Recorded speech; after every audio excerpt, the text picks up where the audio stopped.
dan Pak Angga akan menemani kalian belajar bersama. Mau tahu apa yang akan kita pelajari hari ini?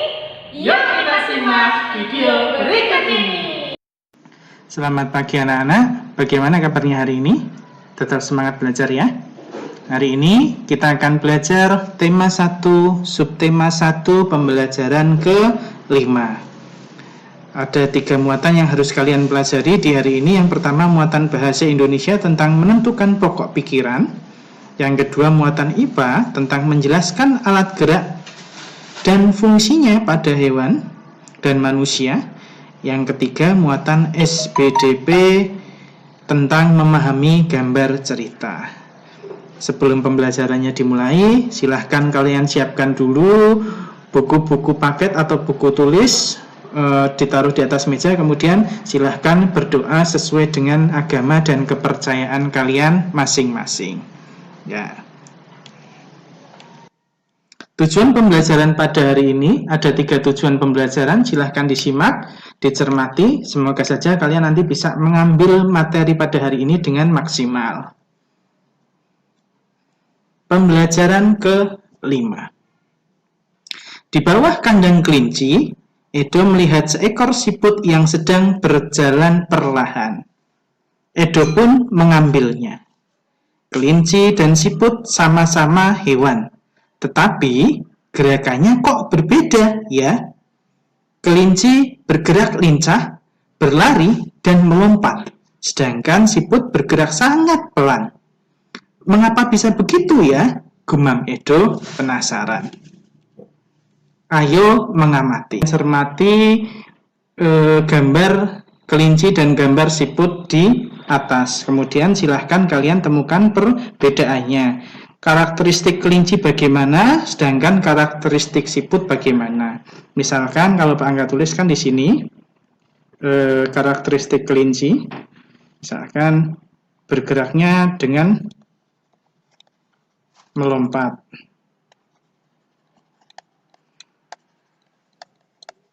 Sedangkan yang siput bergeraknya dengan merayap.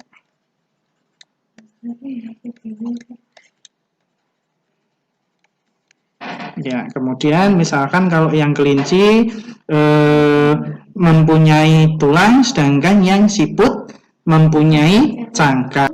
Nah, anak-anak, setelah kalian mencermati perbedaan karakteristik antara siput dan kelinci, sekarang dilihat teks di bawahnya, silahkan dibaca teksnya. Di situ ada perbedaan antara hewan avertebrata dan hewan vertebrata. Kemudian langsung ke bagian bawah, di situ ada gambar siput, kemudian penjelasan tentang organ gerak dan fungsi dari organ gerak siput.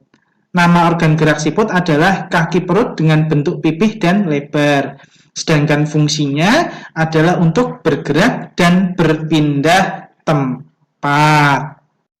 Setelah kalian mencermati tentang organ gerak siput, silahkan kalian buka halaman selanjutnya dan dibaca ayo mengamati. Di sekitarmu pastinya banyak sekali jenis hewan avertebrata. Bersama temanmu, amati hewan-hewan tersebut dan identifikasikan organ geraknya.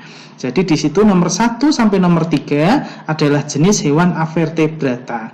Pastinya kalian paham ya, avertebrata adalah hewan yang tidak memiliki tulang belakang. Kok belalang keras kok dimasukkan dalam avertebrata? Ya, karena belalang di situ adalah hewan yang mempunyai cangkang, tidak mempunyai tulang. Kemudian kita bahas satu-satu di situ.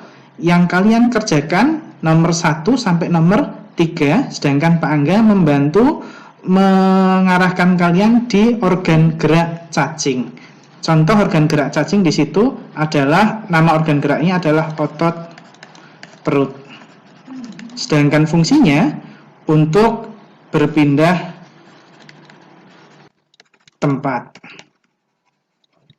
Ya. Silahkan kalian kerjakan di bagian organ gerak belalang dan organ gerak ubur-ubur. Setelah kalian mengerjakan ayo mengamati halaman 43 sudah selesai, kemudian silahkan dilihat di bawahnya ayo berkreasi. Pilihlah salah satu hewan avertebrata, kemudian kalian buat model sederhana organ gerak dari hewan yang kamu pilih tersebut. Kalian bisa menggunakan plastisin. Atau kalau misalkan tidak ada plastisin di rumah, kalian bisa menggunakan alat atau bahan-bahan yang ada di rumah. Contohnya di sini adalah contoh gambar siput.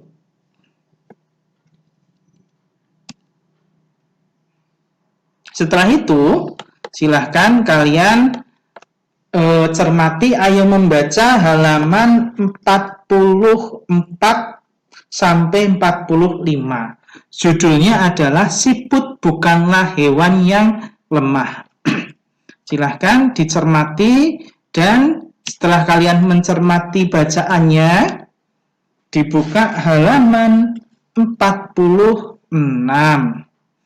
Kalian diminta untuk menentukan ide pokok dan kalimat pengembang dari masing-masing paragraf. Ada 6 paragraf di situ. Silahkan kalian tuliskan ide pokoknya serta dituliskan juga kalimat pengembangnya. Contoh, kita kembali lagi ke halaman 44. Ide pokok paragraf pertama. Paragraf pertama Pak Angga baca dulu. Siput, menurut sebagian orang, dianggap sebagai hewan yang lamban dan menjijikkan. Bahkan karena gerakannya yang lamban, tidak jarang orang membanding-bandingkannya dengan kelinci. Siput juga dianggap menjijikkan karena tubuhnya yang penuh lendir. Maka berdasarkan paragraf ini, kalimat utamanya terdapat pada kalimat pertama, yaitu siput menurut sebagian orang dianggap sebagai hewan yang lamban dan menjijikkan. Kemudian setelah kalimat utamanya ketemu, silahkan diringkas atau dipadatkan lagi menjadi sebuah ide pokok. Bisa siput dianggap sebagai hewan yang lamban dan menjijikkan, atau bisa dengan opsi atau ide pokok yang lainnya. Gitu. Kembali lagi ke tugas kalian di sini ya. Ada 6 paragraf, dicermati baik-baik ya. Setelah itu, kita masuk ke halaman 47. Ayo berkreasi. Pada pembelajaran sebelumnya, kamu telah mempelajari ragam gambar cerita atau ilustrasi.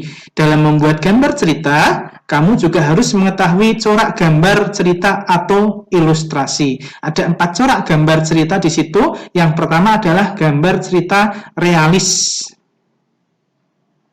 Realis merupakan gambar yang dibuat seperti keadaan aslinya, baik bentuk, ukuran, dan tata letaknya. Contohnya adalah kapal yang dilanda badai oleh karya dari Raden Saleh. Kemudian, corak gambar cerita yang kedua adalah gambar karikatur, yang merupakan gambar yang melebih-lebihkan atau mengubah dari objek aslinya. Ini contoh gambar karikatur. Yang ketiga, corak yang ketiga adalah gambar kartun. Gambar kartun berfungsi untuk menghibur dan berisikan humor. Ini adalah contoh gambar kartun. Yang keempat, ada corak dekoratif. Corak dekoratif adalah gambar yang disajikan dengan mengubah bentuk objek aslinya, namun tanpa menghilangkan ciri-ciri khasnya. Nah, anak-anak, setelah kalian mempelajari materi pada hari ini, sekarang saatnya kita membuat resume pembelajaran pada hari ini. Silahkan dituliskan di buku tulis apa saja yang sudah kalian pelajari pada hari ini. Ada 3 muatan di situ. Misalnya, Pak Angga tuliskan di sini muatan IPA. Aku sudah belajar tentang organ gerak hewan avertebrata. Kemudian muatan bahasa Indonesianya,